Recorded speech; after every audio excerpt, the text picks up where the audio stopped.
bienvenue dans l'interview. Aujourd'hui, je reçois Didier Wauters. Bonjour. Bonjour, monsieur Deleu. Alors, vous êtes conseiller communal CDH à la ville de Bruxelles et vous êtes le futur tête de liste au communal de la liste CDH-CDNV+, que vous avez présenté ce midi sous un slogan original, tout autrement. Alors, tout autrement, qu'est-ce que ça veut dire vraiment? Vous allez faire de la politique autrement que les autres?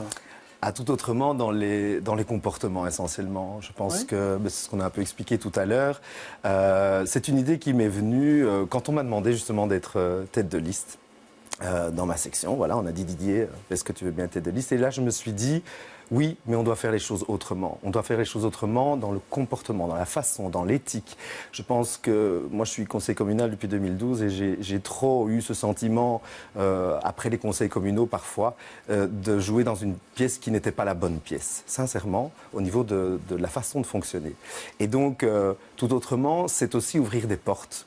C'est aussi permettre des idées nouvelles d'émerger, des citoyens de s'engager. Donc vraiment, pour moi, ça avait du sens. Mais ça a du sens quand c'est lié avec une action. Donc pour moi, c'est gérer Bruxelles tout autrement, rêver Bruxelles tout autrement, vivre Bruxelles tout autrement. Alors ça a du sens. Mais il fallait un slogan. Et on va le décliner, puisqu'on va revenir en septembre avec un projet quand même, un programme. Mais avant ça, quand même... Vous dites que la majorité actuelle, elle a tout faux. Vous avez même pointé les 12 échecs de la majorité PSMR. Voilà, oui, un peu comme les 12 travaux d'Hercule. Oui, Est-ce que ce n'est pas un peu de la critique facile? Non, je pense que pour pouvoir, puisqu'on est en pleine phase, nous, depuis 2 mois, de rencontre des habitants et d'écoute, essentiellement d'écoute, et qu'aujourd'hui, on vient de lancer notre questionnaire en ligne sur les réseaux sociaux, et qui va nous permettre de recevoir une série d'informations, d'avis des citoyens, mais aussi de propositions des citoyens. Finalement, c'est ça que je voulais et c'est ça qu'on va faire. Il fallait quand même faire le constat. Pour pouvoir construire quelque chose, il faut savoir d'où on vient. Et donc, tout ne va évidemment pas mal à la ville, on n'a pas dit ça, mais il y a toute une série de choses qui n'ont pas été au bout, qui n'ont pas été assez développées, qui ont parfois foiré, tout simplement. On a épinglé tout à l'heure, mes collègues et moi, pas les 12 points, parce que voilà, on pourra les lire par ailleurs, mais une série de choses qui ne vont pas. Moi, je suis commerçant et j'ai relevé notamment le fait que dans le projet du piétonnier, qui a causé quand même beaucoup de problèmes pour les commerçants. Je les ai rencontrés, et pas il y a 3 jours, il y a 1 an, il y a 2 ans. Moi, je me suis rendu compte que, du coup, la ville, pour essayer de sauver le bateau, a investi énormément d'argent sur le Pentagone. Mais du coup, on oublie Nederoverenbeek et même les quartiers comme les Marolles, etc. Et donc, pour moi, c'était important de pouvoir, avec l'équipe, faire ce bilan pour pouvoir proposer quelque chose de constructif. Parce que nous, on est constructif, même dans l'opposition, on a été constructif. Mais est-ce qu'il n'y a pas un côté à dire, on n'a pas d'idées, donc donnez-nous vos idées. Vous proposez que les associations corrigent un peu votre programme. Vous dites que vous avez déjà 686 propositions. Est-ce que ce n'est pas le danger de dire... Non, on ne sait pas très bien où on va, aidez-nous. Alors non, c'est certainement pas cela. Au contraire. Et donc nous, à partir du moment où on a nos idées de base, on a des objectifs de base, on sait bien, et c'était un peu la raison de mon existence comme tête de liste, que le citoyen en avait un peu marre quand même de toute une série d'affaires qui avaient lieu. Et donc aller à la rencontre des gens, les écouter, ils ont parfois des idées très simples, pas chères, faciles à mettre en œuvre. Mais pourquoi est-ce qu'on les écoute pas, bon Dieu? Un citoyen fait de la politique dans sa vie de tous les jours. Moi, je me sens citoyen, même si je suis en politique aussi, dans l'action. Et donc, il était évident, c'est pas parce qu'on n'a pas d'idées, c'est parce que ensemble, dans plus de têtes, il y a plus d'idées. Et donc, on peut arriver aussi à fédérer. Ça a été aussi un des problèmes de cette majorité, c'est fédérer, créer l'enthousiasme des Bruxellois pour un projet de ville qui retrouve son âme.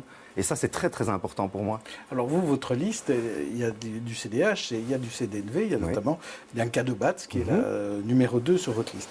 Et alors, il faudra faire des majorités. Alors, vous avez dit ce midi que vous vouliez participer à une majorité future, entrer aux majorités. Mais avec qui? Alors, nous verrons. Est-ce que vous allez vous retrouver avec le MR, avec le PS, que vous critiquez par ailleurs aujourd'hui? Est-ce que vous vous voyez demain être aux affaires avec eux? Comme ça a déjà été le cas, le CDH a déjà gouverné, notamment Alors, avec ce le ne sont PS. pas des critiques nominatives, ce sont des critiques sur les comportements, je vous l'ai dit tout à l'heure. Et donc, nous, on est prêt à rentrer dans une majorité avec d'autres partis dont les programmes vont pouvoir correspondre aux nôtres, d'une part. Et d'autre part, sur la gouvernance, sur la transparence, sur l'éthique, là, on sera intransigeant, c'est clair. Et c'est pour ça que je dis que c'est des critiques sur des fonctionnements, ce n'est pas des critiques sur des personnes. C'est très important, je pense, de faire cette distinction. Alors, on va reparler de la commune, mais je voudrais quand même vous parler d'un moment qui a eu lieu un peu historique, qui a eu lieu à la Chambre aujourd'hui. En commission justice, la majorité a décidé de déposer un texte qui va dépénaliser l'IVG, c'est-à-dire sortir l'avortement du code pénal, mais aussi en proposant de mettre en place un registre officieux des morts-nés. Le CDH a toujours été plutôt à la traîne dans ce dossier. Alors, votre réaction, je vous propose 3 propositions. La première, c'est un accord équilibré et symbolique. La deuxième, c'est un texte qui ne va pas assez loin. La troisième, le pape ne sera pas content. Alors, si je devais choisir, je dirais que c'est la A.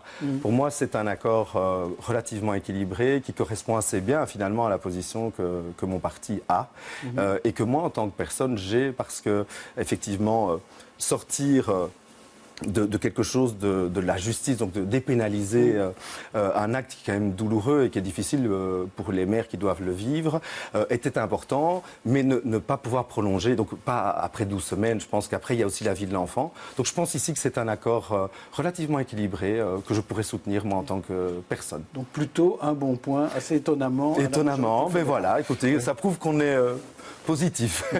Alors, revenons-en à des sujets qui touchent Bruxelles, des sujets chauds. Par exemple, qu'est-ce qu'il faut faire de la grande mosquée le président de la commission attentat avait dit à Philippe Claus, au bourgmestre, qu'il devait faire quelque chose, qu'il devait la fermer. Et le bourgmestre a dit qu'il préférait attendre un avis clair du fédéral avant de le faire. Alors, qu'est-ce qu'il faut faire? Alors, il en avait parlé, je m'en souviens, au conseil communal. Je pense qu'à partir du moment où l'exécutif musulman de Belgique peut reprendre les choses en main, ce serait une manière, je pense, de sortir d'un imbroglio potentiel. J'avoue que quand le bourgmestre nous en a parlé, il voulait avoir cet avis-là. Je pense que c'était important de l'avoir.